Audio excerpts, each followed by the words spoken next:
Good morning to you all from a very bright but very chilly East Yorkshire. First video I've made for a while on the prepping. I think this is number 6, prepping for the winter. I've been away, just got back. I noticed on one of my previous videos where I went on a little bit of a rant about these yellow label Asda things, and that they've been limited to 3 of an item per customer. And I checked out today when I was in Asda, and that is the case. So, and that's excellent because that stops the selfish people going in with a trolley and clearing a shelf of Irish stew or baked beans or whatever. They're limited to 3 of each product. So, yeah, hats off to Asda for doing that. And I'm sure that other supermarkets with their ranges will be doing something similar to stop the selfish greedies. You know, the ones who take everything and leave nothing for anyone else. So it's the first time I bought any of these. I've just bought one of each just to try them out.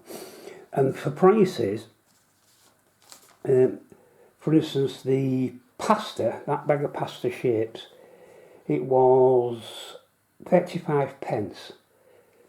The spaghetti was 23, was it 23 spaghetti? Yeah, 23 pence. The tins, the beans were 25 pence, and well, they described them as canned meals. That's the Irish stew and the chili con carne. One was 97p and the other was 75, and I'm not quite sure which way around that is. I'm assuming that the Irish stew is more expensive by a few pennies, but don't quote me on that. But one of them's that and one of them's the other. I've also been picking up a few more little bits and pieces, you know, the extra flavourings. I found these things, these ramen noodle soups, naked noodle.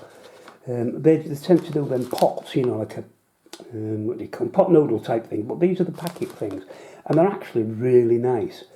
I found that if I do these in a mug, and I'll have some biscuit with it, you know, like the old Tuck biscuits. I don't know if you remember the Tuck biscuits. They do still sell them. Now I bought some, but you could dip anything in them. You could pick dip tortilla chips in. You could put Pringles, anything, just to bulk it up, just to fill it up. And I found that one of them with a few crisps or biscuits is more than enough for my lunch. I've been buying some more flavourings because you can never have too many flavourings in. Well, you can't, because, you know, if we're living on just cupboard staple foods, we need to add a lot of flavouring to it. Every time I go in, I pick up a packet of this Idaho and mash, because as we know, there's going to be a potato shortage.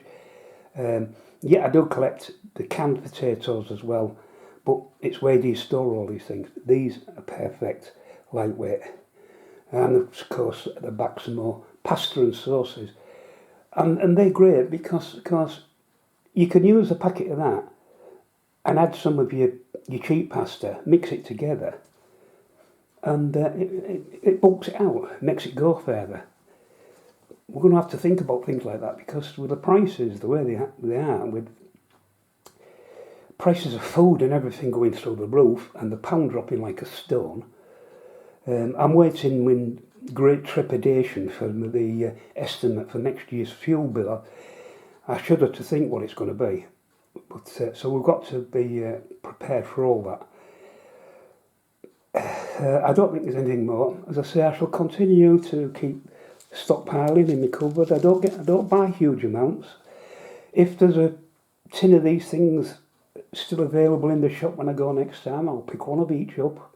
I'll not be greedy, I'll just pick one of each up just to go away into the cupboard and keep going on like that, just so that I know that I've got enough for now. And of course, relatives think I'm crazy. So what I'm also doing is I've got a couple of boxes set aside, so I'm making up some emergency boxes for a couple of family members, because it'll come the day when everybody suddenly cottons on and the shops are rammed with people trying to buy everything and emptying the shelves. We know what it was like during COVID. It'll be exactly the same when the penny drops.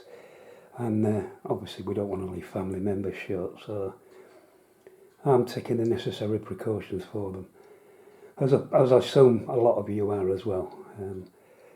Well, I think that's about it. I've waffled on long enough, but I shall try post again shortly and let you know how it's all going. I do have to do a bit of pantry rearranging, I think, because I'm building up quite a stock and I need to sort it all out and get it organised. Okay, thanks for watching, and I'll speak to you in the next one. Bye for now.